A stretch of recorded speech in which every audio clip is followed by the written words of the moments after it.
Welcome to S6 TV Telugu. బులెటిన్ల ముందుగా headline. Bharat అన్నింటినీ బలంగా ఎదుర్కొంటుంది నిర్మలా సీతారామన్.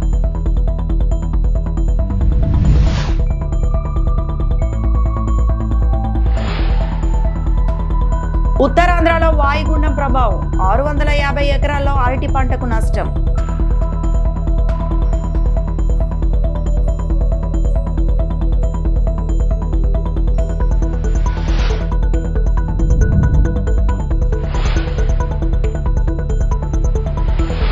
తిరుమల శ్రీవారిని దర్శించుకున్న హైకోర్టు న్యాయమూర్తి.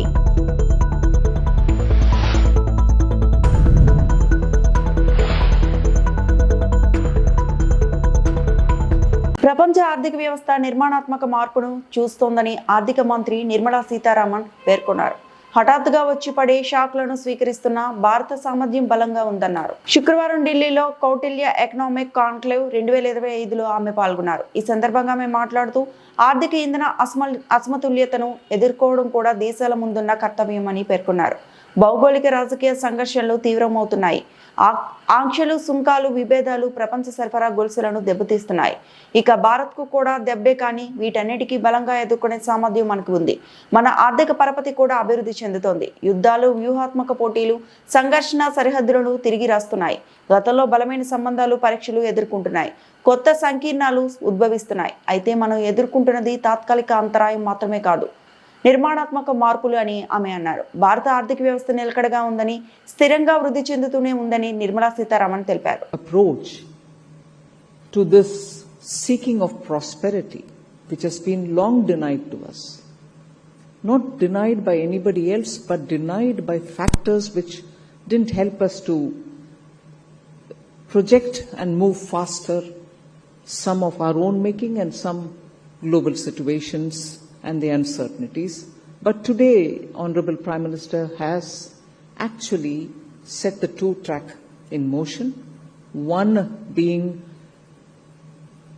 reaching by 2047 a position where you are able to say that you're a developed country, Vikasit Bharat. If that is one of the track, the other track is how do you reach that unless you are Atmanirbhar, unless you're self-reliant. Largely, it does not for a moment mean that we want to shut our economy and make ourselves look inward. So if the twin track is ready before us, and we will have to not go on a speed which in terms of numbers at 4, at 5, at 5.5 of GDP, but reach 8% of GDP, is the one which can give us the speed to reach the destination by 2047. So with that as a background largely, I'd like to say that it gives me great pleasure to be here among such an esteemed gathering. And I'd like to extend my congratulations to N.K. Singh, the President of Institute of Economic Growth, and Dr. Sabyasachi Khar, Director of the Institute of Economic Growth, for convening the 4th edition of the Kautilya Economic Conclave. Tirumala శ్రీవారిని MP Daggubati Purandeswari శుక్రవారం దర్శించుకున్నారు. VIP ప్రారంభ విరామ దర్శన సమయంలో కుటుంబ సభ్యులతో కలిసి స్వామివారి సేవలో ఆమె పాల్గొన్నారు. టీటీడీ అధికారులు వారికి స్వాగతం పలికి దర్శన ఏర్పాట్లు చేశారు. దర్శనానంతరం రంగనాయకుల మండపంలో పండితులు ఆశీర్వచనం చేసి స్వామివారి తీర్థప్రసాదాలను వారికి అందజేశారు. ఎలాంటి ఇబ్బందులు తలెత్తకుండా శ్రీవారి బ్రహ్మోత్సవాలను నిర్వహించిన టీటీడీ చైర్మన్ ఈవోలకు అభినందనలు తెలిపారు. వెంకటేశాయ. బ్రహ్మోత్సవాలు ఇప్పుడే ముగిశాయి, మనందరికీ తెలుసు. నేను ముందుగా చైర్మన్ గారిని, ఈఓ గారిని, అదేవిధంగా బోర్డు మెంబర్స్ని, ప్రతి ఒక్కరిని కూడా సేవ చేసినటువంటి వారిని ప్రతి ఒక్కరికి కూడా నా అభినందన ముందుగా నేను తెలియజేస్తున్నాను. ఎందుకంటే చాలా సాంప్రదాయబద్ధంగా, పవిత్రంగా, ఎటువంటి ఇబ్బంది లేకుండా చాలా సవ్యంగా ఈ యొక్క బ్రహ్మోత్సవాలు నిర్వహించినందున తప్పకుండా భక్తుల యొక్క ఆశీస్సులు వారందరి మీద ఉంటాయని చెప్పి నేను విశ్వసిస్తున్నటువంటి విషయం.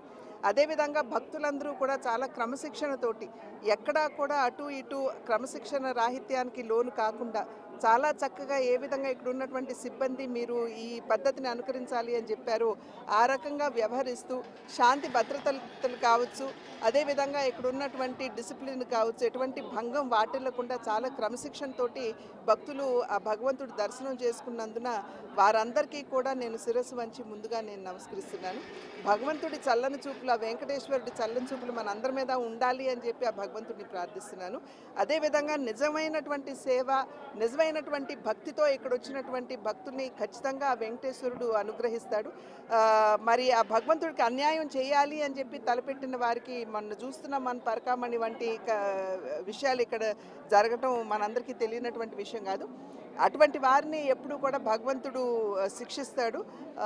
కనుక సర్వేజన సుఖినో భవంతు అంటూ ఆ భగవంతుడి అనుగ్రహం ప్రతి ఒక్కరి మీద, అందరి మీద ఉండాలి, ప్రజలందరి మీద ఉండాలి అని చెప్పి ఆ వెంకటేశ్వరుని ప్రార్థిస్తున్నాను. తీవ్ర వాయుగుండం కారణంగా ఉత్తరాంధ్రలో వరదలు తీవ్ర నష్టాన్ని కలిగిస్తున్నాయి. వంశధార నది ఉప్పొంగి ప్రవహిస్తూ పంట పొలాలను ముంచేస్తోంది. ఈదురుగాలు దాటికి పార్వతీపురం, మన్యం జిల్లా వీరఘట్ట మండలంలో పలు గ్రామాల్లో పంటలు నాశనమయ్యాయి. కంబర వలస, చిట్టిపూడి వలస, మొదటికెల్ల, శ్రీహరిపురం గ్రామాల్లో 650 ఎకరాల్లో అరటి పంటకు నష్టం వాటిల్లింది. వాయుగుండం కారణంగా నోటి దగ్గరికి వచ్చిన పంట నాశనమైపోయిందని అరటి రైతులు ఆవేదన వ్యక్తం చేస్తున్నారు. ప్రభుత్వం తమని ఆదుకోవాలని విజ్ఞప్తి చేస్తున్నారు. మాది ఈ అరటి తోటలో జీవన విధానం మాది. గత 25 సంవత్సరాలు 30 సంవత్సరాల నుంచి ఇదే మాకు జీవన ఆధారము. ఇప్పుడు ఉతుతు, తితిలి ఇలాంటివి తుఫాన్లు ఎన్నో వచ్చాయి. అదే ఆ విధంగా ఈ సంవత్సరం కూడా సేమ్ లాగా మనకి ఈ గాలి వేయడం జరిగింది. మాకు ఇప్పుడు దీపావళి అంటే అది మాకు పూజ మార్కెట్ టైప్గా మాకు ఇది బీహారు, బెంగాలీ వాళ్ళు మా దగ్గర సరుకులు తీసుకెళ్తుంటారు.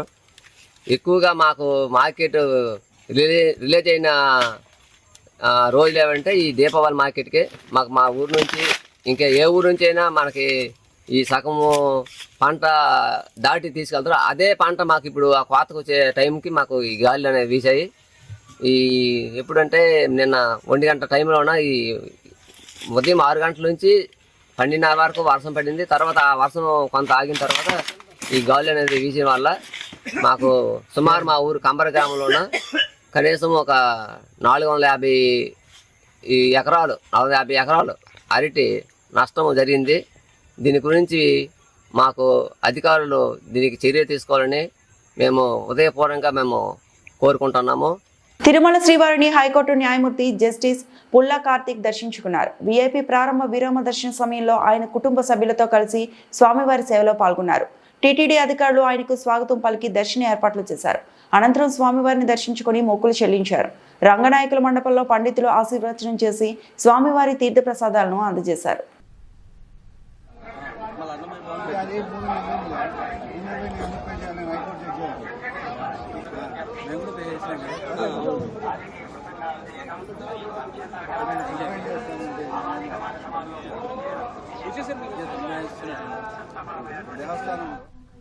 డాక్టర్ బిఆర్ అంబేద్కర్ కోనసీమ జిల్లా రామచంద్రాపురంలో కార్మిక శాఖ మంత్రి వాసంశెట్టి సుభాష్ ఒక నూతన అధ్యాయం చేపట్టారు.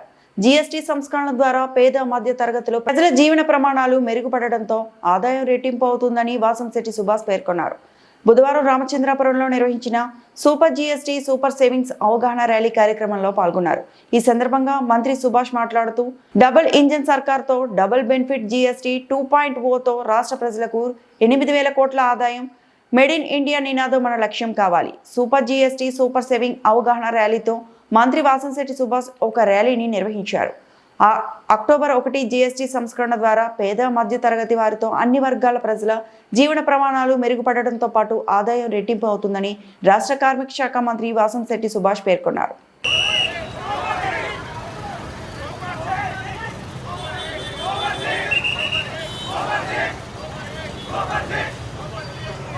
సాగునీటి రంగాన్ని 5 ఏళ్లు నిర్వీర్యం చేసిన జగన్ ఆల్మట్టిపై అబద్ధాలు ప్రచారం చేస్తున్నారని జలవనరుల శాఖ మంత్రి రామానాయుడు మండిపడ్డారు. డాక్టర్ బిఆర్ అంబేద్కర్ కోనసీమ జిల్లా రాజుల నియోజకవర్గంలో పర్యటించిన ఆయన సముద్రపు అలలతో ముంపునకు గురవుతున్న కేశవదాసుపాలెం, శంకరగుప్తం, పడమటిపాలెం, కేశనపల్లి, తూర్పుపాలెం గ్రామాలను సందర్శించారు. శంకరగుప్తం డ్రైన్ సమస్యను రైతులు, స్థానిక ప్రజాప్రతినిధులు మంత్రులకి వివరించారు. శంకరగుప్తం డ్రైన్ డ్రెడ్జింగ్ పనుల కోసం 9,47,00,000, గట్లు బలోపేతానికి 6,04,00,000 రూపాయలతో అంచనాలు సిద్ధం చేయాలని అధికారులు మంత్రి ఆదేశించారు. 24,75,00,000తో వశిష్ట గోదావరి ఏటిగట్టు పటిష్ట నిర్మాణ పనులకు శంకుస్థాపన చేశారు. వైసీపీ పాలనలో ఏటిగట్ల భద్రతకు ₹1 కూడా ఖర్చు పెట్టలేదన్న నిమ్మల తట్టమట్టి పని చేయలేదని తప్పుపట్టారు. ఈ శంకరగుప్తం డ్రైన్ కి సంబంధించినటువంటి ఆ సముద్రపు పోటు నీరంతా కూడా మరి డ్రెడ్జింగ్ జరగకపోవడం వల్ల ఆ సముద్రపు ఉప్పు నీరంతా కూడా తోటల్లోకి, ఇళ్లలోకి వచ్చి మొత్తం కొబ్బరి చెట్లన్నీ కూడా మొత్తం చనిపోవడం, మొవ్వు వాలేసేయడం పరిస్థితి కళ్ళారా మనందరం కూడా చూసినటువంటి పరిస్థితి. ఈ ప్రాంతం అంతా కూడా పూర్తిగా కొబ్బరి మీదే కుటుంబాలన్నీ కూడా ఆధారపడినటువంటి స్థితిలో మరి గతంలో ఈ కేసరిపల్లి ఏరియా నుంచే పెద్ద ఎత్తున ఎక్స్పోర్ట్ చేసే స్థాయి నుంచి ఈ రోజు వాళ్లే కాయలు కొనుక్కునేటువంటి స్థితికి ఈ రోజు వచ్చినటువంటి పరిస్థితి. ఇక్కడ పరిస్థితి స్వయంగా ముఖ్యమంత్రి చంద్రబాబు నాయుడు గారికి, అదేవిధంగా ఉప ముఖ్యమంత్రి పవన్ కళ్యాణ్ గారి దృష్టికి రావడం, అదేవిధంగా మేము కూడా వాళ్ళతో మాట్లాడిన తర్వాత ఈ సమస్యను పరిష్కరించాలనేటువంటి నిర్ణయం తీసుకోవడం. ఇక శంకరగుప్తం సంబంధించి 22.9 కిలోమీటర్ల పొడవు ఉంటే దానిలో మధ్యలో 8.5 నుంచి 16.5 కిలోమీటర్ల వరకు ఏదైతే డ్రెడ్జింగ్ జరగలేదో దాన్ని డ్రెడ్జింగ్ చేయడానికి 9.47 కోట్లు, 9.47 కోట్లకి ఎస్టిమేషన్. అదేవిధంగా డ్రెడ్జింగ్ తర్వాత ఇరువైపులో కూడా బండ స్ట్రెంగ్థనింగ్ కోసం ఒక 6 కోట్ల రూపాయలు, మొత్తం 16 కోట్ల రూపాయల కోసం ఎస్టిమేషన్ వేసి ఆల్రెడీ ఏదైతే ఇక్కడ డిఈ నుంచి, ఎస్సీ నుంచి, సిఈ నుంచి, ఈఎన్సీ నుంచి, ఇరిగేషన్ డిపార్ట్మెంట్ నుంచి ఫైనాన్స్ కి ఈ నెల 15 రోజుల్లో కూడా ఫైల్ నేనే రోజు మానిటరింగ్ చేసి పంపించడం జరిగింది. ఈ సమస్య కొంచెం జటిలంగా ఉన్నటువంటి పరిస్థితి. గతంలో కూడా డ్రెడ్జింగ్ కొంత చేశారు, కానీ సమస్య తీరలేదు. అంచేతే మనం సమస్యను పరిష్కారం చేయాలంటే అటువంటి రాష్ట్ర స్థాయి అనుభవం ఉన్నటువంటి ఎవరైతే ఇరిగేషన్ అధికారులు ఉన్నారో వాళ్ళను కూడా ఈ శివారును ఉన్నటువంటి గ్రామానికి కూడా తీసుకొచ్చామని అంటే ఆ రైతుల పట్ల, ఆ ప్రజల పట్ల, వాళ్ళ ఇబ్బందుల కష్టాల పట్ల ఏ రకంగా స్పందిస్తుందో ఇదే ఒక ఉదాహరణ. 16 కోట్ల రూపాయలు ఏదైతే ఇప్పుడు మనం నిధులు మంజూరు చేయడానికి ఫైనాన్స్ పంపించామో ఈ నిధులు సరిపోతాయా లేదంటే ఇంకా అడిషనల్ గా ఏమైనా అవసరం ఉంటుందా అనే దాన్ని కూడా మేము రీఎస్టిమేషన్ కూడా చేసుకుని క్లియర్ కట్ గా వెళ్లి ఒక యాక్షన్ ప్లాన్ అంటే వచ్చే వర్షాకాలం లోపల ఈ పనులన్నీ కూడా ప్రారంభించి 1 by 1 ఒక్కొక్కటి కూడా ఈ సమస్యను క్లియర్ చేయడానికి ఇరిగేషన్ శాఖ మంత్రిగా నేను గాని, అదేవిధంగా ఈ రాష్ట్ర ముఖ్యమంత్రి చంద్రబాబు నాయుడు గారు, అదేవిధంగా ఉప ముఖ్యమంత్రి పవన్ కళ్యాణ్ గారి యొక్క ఇచ్చిన ఆదేశాల ప్రకారం పనిచేస్తామని చెప్పి మీ ద్వారా అందరూ కూడా తెలియజేసుకుంటాం. Welcome to TV7 Now news. Adoni మండల పరిధిలో పెద్ద తుంబలం గ్రామంలో 7వ వార్డు కాలనీ వాసులు గత వారం కిందట కురిసిన వర్షపు నీరు కాలనీ వాసులకు సంబంధించిన రోడ్డు నీటి కుంటలా మారింది. కాలనీ వాసులకు రాకపోకలకు దారి ఇబ్బందికరంగా మారింది. మా కాలనీ వైపు గ్రామ సర్పంచ్ ని, గ్రామ పంచాయతీ సెక్రటరీ, గ్రామ విఆర్ఓ గాని ఎవరూ మా కాలనీని పట్టించుకునే నాదుడే లేడు. అడిగితే చూస్తాం, చేస్తాం అని కబుర్లు చెప్పుకుంటున్నారు అని కాలనీ వాసులు వాపోతున్నారు. అనంతరం ఏర్పాటు చేసిన మీడియా సమావేశంలో టీడీపీ నాయకుడు ఎల్ఐసి షరీఫ్ మీడియా సమావేశంలో మాట్లాడుతూ కాలనీ వాసులు పడుతున్న ఇబ్బందులను గ్రామ సర్పంచ్ కు కనిపించడం లేదా, ఈ విషయాన్ని ఎమ్మెల్యే పార్థసారథి దృష్టికి తీసుకెళ్తామని కొనియాడారు. ఈ కార్యక్రమంలో తెలుగుదేశం పార్టీ నాయకులు ఎల్ఐసి షరీఫ్, నర్సయ్య, కాశీమయ్య, శ్రీనివాసులు, మూల అజీజీ తదితరులు పాల్గొన్నారు. దాదాపుగా నీళ్లు 4 అడుగుల 5 అడుగుల లోతు ఉన్నాయి. కేంద్రం నుండి డైరెక్ట్గా నిధులు పంచాయతీకి రావడం జరుగుతుంది. ఈ నిధులు ఉన్నా కూడా ఎందుకు ఈరోజు పరుచుకోవడం లేదు? అసలు ఇంత లోతు మీద గడుసు వేయించి దాదాపు 4 లోతు ఉన్నాయి. అది గడుసు వేయండి, వేసి దాన్ని నిధులు మళ్లించండి. ఇంత అమౌంట్ ఉన్నాయి కానీ ఎందుకు చేయడం లేదు ఒకరికి తెలుసుకుంటుంది. ఖచ్చితంగా మా ఎమ్మెల్యే తీసుకెళ్తాము, ఖచ్చితంగా మేము పరిష్కారం చేస్తాము ఈ గ్రామ ప్రజల కోసం. నా పేరు కె శ్రీనివాసులు, ఎస్సీ మోర్చా మండల ప్రెసిడెంట్ బీజేపీ. తెలుసుకోవడానికి అధికారులు ఏం పట్టించుకోలేదు, అసలు మా సమస్యలు అసలు తెలుసుకోలేదు. గత వారం నుంచి ఇంటి దగ్గరే ఉన్నాము, ఎక్కడ బయటకు వెళ్ళకుండా అయిపోయింది. ఇది ఒక్కటే మాకు ఉండేది తెరువు, ఈ తెరువే క్లోజ్ అయిపోయింది మాకు. అక్కడ వచ్చే నీళ్ళన్నీ ఇక్కడ పోకున్నట్లు అడ్డం వేసినారు దీన్ని. ఇది ఎక్కడ బయటకు వెళ్ళడానికి పరిష్కారం అయిపోయింది మాకు దీని తెరువు వల్ల. అసలు ఆటోలో మరి 15 రోజుల నుంచి ఆటోల దగ్గర మరి ఆటోలు చూసుకోవడానికి మరి ఆటో వాళ్ళు మరి ఇంటి దగ్గర ఉన్నారు. ఇది కొద్దిగా దీన్ని ఏమైనా పరిష్కారం చేసుకుంటే మరి ఏదో సౌకర్యం చేసుకోవడానికి ఉంటుందని మేము అడుగుతున్నాము. దీన్ని తెలుసుకోవడానికి సర్పంచులు లేదు, అధికారులు రాలేదు. మాకేమైనా దీన్ని పరిష్కారం చేసుకుంటే అదొక దానికి బాగుంటుందని మేము అడుగుతున్నాము. లింగన్న అన్ని ఇండ్లకు రస్తాను ఇదేనే, ఇది తప్ప వేరే రస్తా లేదు మాకు. పిల్లలు పెద్దలు అంతా బయటకు వెళ్ళినట్టున్నట్లు అయిపోయింది. ఇంట్లోనే ఉండాలా, ఏమైనా బజార్కి వేయడానికి మరి లేదు. ఇక్కడ నుంచి ఇట్లా పోవాలంటేనే 4 అడుగులు లోతుంది ఇది నేడు. మాకు ఇక్కడ నీళ్లు నిలబడిపోయినాయి, ఎక్కడ రస్తా లేదు మాకు నడవడానికి. ఇదే రస్తా చేసుకొని తినేవాళ్ళు చిన్నలు పెద్దలు ఇదే రస్తాకే నడుస్తున్నారు. అందరు నిలబడిపోయారు. ఆటోలు ఈటోలు వాళ్ళు సంపాదన దాని మీదే ఉన్నది. ఎట్లా పరిష్కారం చేస్తారో ఎట్లా లేదో మీకే తేలాలి. అది మార్కెట్ పోవడానికి మాకు 2 కిలోమీటర్ల దూరం నుంచి పోవాలి. అక్కడ తిరిగేసుకొని పోవాలి. ఎక్కడ పోయినా కూడా నీళ్ళే నిలబడిపోయినాయి. మాకు 30-40 ఇండ్లకు తెరువు ఇదేనే. అన్ని 40 ఇండ్లకు తెరువు ఇదే. ఎక్కడ రోడ్డు వేస్తామని చెప్పి ఎక్కడ వేయడం లేదు. ఎవరు పట్టించుకోవడం లేదు. మమ్మల్ని చూసుకుంటూ పోతారు కానీ ఎవరే కానీ ఏమీ చేయడం లేదు మాకు ఇక్కడ. కాదమ్మా వెళ్ళి అడగలేదా మీరు? ఎవరు అడగడం లేదు. సర్పంచ్ని కానీ సర్పంచ్ లేదు, ఎవరు లేరు. అధికారులు ఎవరు లేరు. ఒకసారి అడిగినారు మేము అడిగినాము, చూస్తామన్నారు, అంతే. చేయడం లేదు.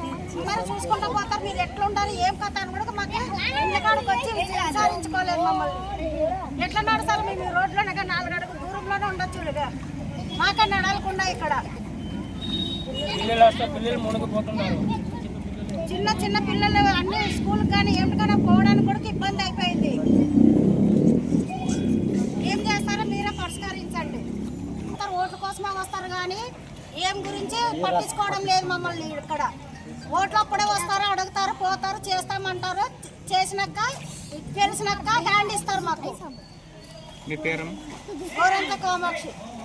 మేమేం లేకపోతున్నట్లు అయిపోయింది. పశ్చిమ గోదావరి జిల్లా నర్సాపురం మండలం సీతారాంపురం సౌత్ మాజీ సర్పంచ్ అడబాల అయ్యప్ప నాయుడు సుమారు 50 మంది కార్యకర్తలతో వైసీపీ రాజీనామా చేసి జనసేనలో చేరారు. స్థానిక జనసేన పార్టీ కార్యాలయంలో నర్సాపురం ఎమ్మెల్యే ప్రభుత్వ విప్ బొమ్మిడి నాయకర్ సమక్షంలో జనసేన పార్టీలో చేరారు. అయ్యప్ప నాయుడుకి ఎమ్మెల్యే నాయకర్ పార్టీ కొండువాను కప్పి సాదరంగా స్వాగతం పలికారు. అనంతరం అయ్యప్ప నాయుడు మాట్లాడుతూ పవన్ కళ్యాణ్ ఆశయాలు సిద్ధాంతాలు నచ్చి పార్టీలో చేరుతున్నానని అన్నారు. అనంతరం ఎమ్మెల్యే నాయకర్ మాట్లాడుతూ జనసేన పార్టీలో చేరిన ప్రతి ఒక్కరూ అధినేత ఆశయాలను సిద్ధాంతాలను ప్రజల్లోకి తీసుకువెళ్లాలని, పార్టీ బలోపేతానికి కష్టపడి పనిచేయాలన్నారు. ఈ కార్యక్రమంలో పలువురు జనసేన నాయకులు కార్యకర్తలు పాల్గొన్నారు.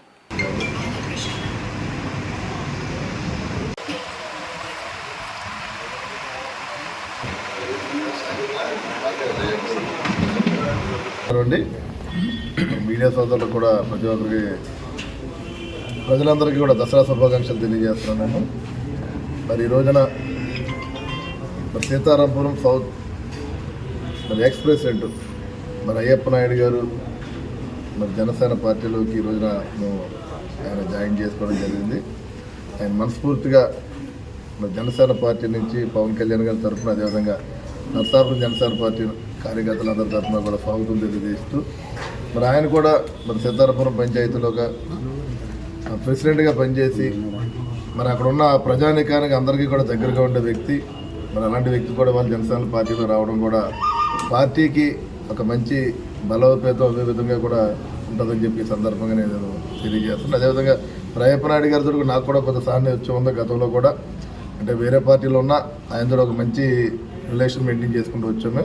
ఆయన నాతో ప్రయాణం చేయడం కూడా నాకు కూడా ఒక సోదరుడు నాతో కలిసి ప్రయాణం చేస్తాను అనుభూతులు అందరూ ఇద్దరు కలిసి మరి పార్టీ కోసం పార్టీని బలోపేతం చేసే విధంగా కూడా మరి ముందుకు వెళ్తామని చెప్పి ఈ సందర్భంగా తెలియజేసుకుంటూ ఏదైనా సరే మరి సోదరులు అందరూ కలిసి మనం ఫ్యామిలీ పరంగా పార్టీ కోసం పనిచేస్తామని చెప్పి నేను మనస్ఫూర్తిగా తెలియజేసుకుంటూ మరొకసారి నేను మరి అయ్యప్ప నాయుడు గారికి స్వాగతం తెలియజేస్తున్నాను. ఇక్కడికి వచ్చిన కార్యకర్తలు అందరూ కూడా మరి టౌన్ ప్రెసిడెంట్ కూడిపడి వెంకటేశ్వరరావు గారు కానీ మనకి సీతారాంపురం మిత్రుల నాయకులందరికీ కూడా ప్రతి ఒక్కరికి కూడా ధన్యవాదాలు తెలియజేసుకుంటూ గౌరవనీయులు పెద్దలు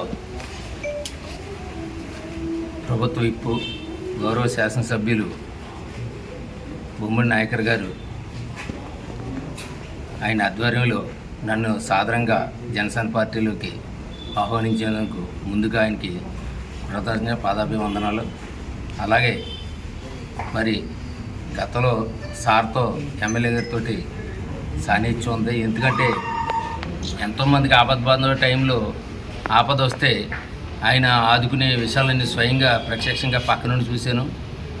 ఆయన సిద్ధాంతాలు కానీ, ఆయన సిస్టం, ఆయన మనస్తత్వం, ఆయన యొక్క ఈ నియోజకవర్గాన్ని అభివృద్ధి పథంలో నడిపిస్తూ ప్రతి ఒక్కరిని ప్రేమతో పలకరించడం ఇవన్నీ చూసి ఆకర్షితులయ్యి, అలాగే పవన్ కళ్యాణ్ గారి యొక్క ఆశయాలు, సిద్ధాంతాలు, ఆయన యొక్క చేసే పనులు, మారుమూల ఉన్న వరకు కూడా ఆయన చేసే పనులు అన్నింటికి ఆకర్షితున్నాయి. ఈ రోజు జనసేన పార్టీలో మరి గౌరవ శాసనసభ్యుల ఆధ్వర్యంలో మా సీతారామన్ యొక్క నాయకుల ఆధ్వర్యంలో జాయిన్ అవ్వడం జరిగింది. కాబట్టి భవిష్యత్తులో కూడా నేను ఏ విధంగా ఆశించకుండా మరి ఆయనకి ఎమ్మెల్యే గారికి పూర్తి సహకారంతో పార్టీ అభివృద్ధికి, పార్టీకి అన్ని విధాలు సహకరిస్తానని. Welcome to TV7 Now news. Chittoor జిల్లా బెదురుకుప్పం మండలం దేవలంపేటలో గురువారం అర్ధరాత్రి డాక్టర్ బిఆర్ అంబేద్కర్ విగ్రహానికి నిప్పు పెట్టిన సతీష్ నాయుడిని వెంటనే అరెస్టు చేయాలని దళిత సంఘాలు డిమాండ్ చేశారు. శుక్రవారం దేవలంపేట నడిబొట్టున అంబేద్కర్ విగ్రహం వద్ద దళిత సంఘాలు పెద్ద ఎత్తున చేరుకొని నిరసన తెలియజేస్తూ అంబేద్కర్ విగ్రహానికి అర్ధరాత్రి నిప్పు పెట్టిన సతీష్ నాయుడు, అతని అనుచరులు పయని, తేజ, బుజ్జి, ఉమాపతిలను వెంటనే అరెస్టు చేయాలన్నారు. అరెస్టు చేయని పక్షంలో రాష్ట్ర వ్యాప్తంగా పెద్ద ఎత్తున పోరాటం చేస్తామన్నారు. ఈ సందర్భంగా స్థానిక సర్పంచ్ చొక్కా గోవిందయ్య దళితులు మాట్లాడారు.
ఈ వార్తలు ఇంతటితో సమాప్తం.